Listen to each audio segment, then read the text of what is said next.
నమస్తే అండి, నేను మీ doctor Shruti, consultant and fertility expert, 39 hospitals, LB Nagar branch. So ఈరోజు చాలా మంది ఫర్టిలిటీ ట్రీట్మెంట్స్ తీసుకునే వాళ్ళు లేదా జనరల్ గైనకాలజీ స్కాన్స్ చేయించుకునే వాళ్ళకి ఒక కామన్ డౌట్ ఉంటదండి. మాకు మల్టిపుల్ స్కాన్స్ చేస్తున్నారు, మల్టిపుల్ టైమ్స్ పిలుస్తున్నారు స్కాన్స్ కోసం, సో ఇన్ని స్కాన్స్ చేసుకోవడం వల్ల ఏమైనా ఇబ్బంది ఉంటుందా, మాకేమైనా ఎఫెక్ట్ అవుతుందా, లేదా లోపల గర్భసంచికి ఏమైనా ప్రాబ్లం అవుతుందా?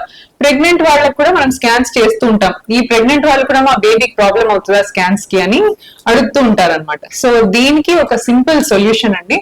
ఫస్ట్ థింగ్ ఏంటంటే, మనం అల్ట్రాసౌండ్ మెషిన్ లో వాడేవి రేడియేషన్ కాదండి. So these are not at all radiation. మనం ఎక్స్రేస్ లో రేడియేషన్ వాడతాము, అలాగే సిటీ స్కాన్ లో రేడియేషన్ వాడతాము.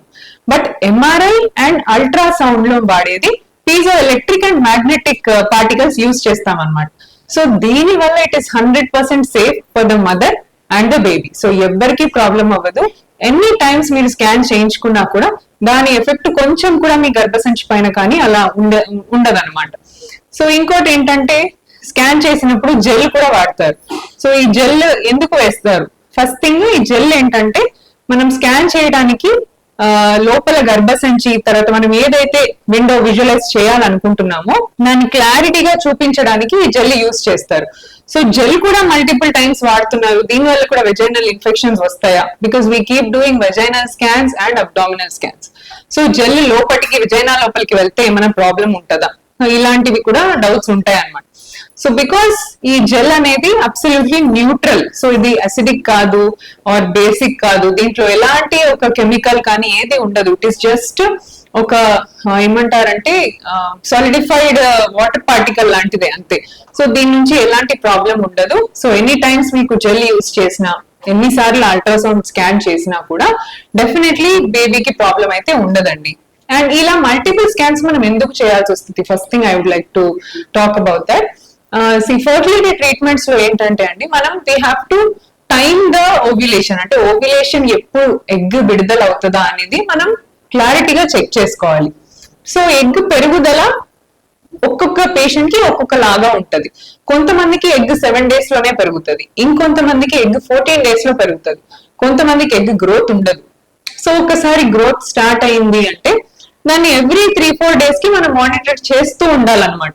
ఇప్పుడు మనం నార్మల్ గా స్టూడెంట్స్ కూడా స్లిప్ టెస్ట్ లేదా ఏదో యూనిట్ టెస్ట్ కండక్ట్ చేసి అసెస్ చేసుకుంటూ వస్తాం, డైరెక్ట్ గా యాన్యువల్ ఎగ్జామ్ పెట్టాం. సో ఇలా సీరియల్ మానిటరింగ్ ఎందుకు చేస్తాము? ఆ ఫాలికల్ డే 2 సైజ్ లో ఎంత ఉంది, మనం మెడిసిన్ ఇచ్చిన తర్వాత ఎంత రెస్పాన్స్ వచ్చింది, ఆ మెడిసిన్ రెస్పాన్స్ వచ్చిన తర్వాత ఇంకా మనకి ఏ సైజ్, రిక్వైర్డ్ సైజ్ ఏది కావాలి, ఎప్పుడు ఓవ్యులేషన్ జరుగుతుంది, ఇలా ప్రతిదీ స్టెప్ వైజ్ చూసుకుంటూ రావాలి.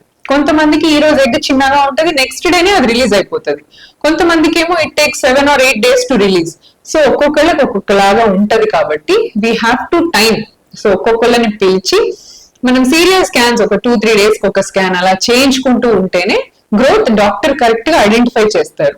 సో ఇలా కరెక్ట్ గా మనం ఓవ్యులేషన్ టైం పట్టుకోగలిగితే మనం ఐయుఐ గానీ లేదా మీకు న్యాచురల్ ఇంటర్ కోర్స్ మీరు ఏ టైంలో కలిసి ఉండాలి, మీ ఫర్టైల్ పీరియడ్ ఏంటి అనేది మీకు కరెక్ట్ గా డేట్స్ తో సహా డాక్టర్ ఇవ్వగలుగుతారు అనమాట. So this improves your success rates. So మీ ప్రెగ్నెన్సీకి ప్లాన్ చేసేవాళ్ళు ఇలా టైం చూసుకొని చేయటం వల్ల మీ ప్రెగ్నెన్సీ ఛాన్సెస్ ఆ సైకిల్ లో చాలా బాగా ఇంప్రూవ్ అవుతాయి. So this is the reason we do multiple scans. And doing multiple scans doesn't affect your fertility or your pregnancy at all. Thank you so much.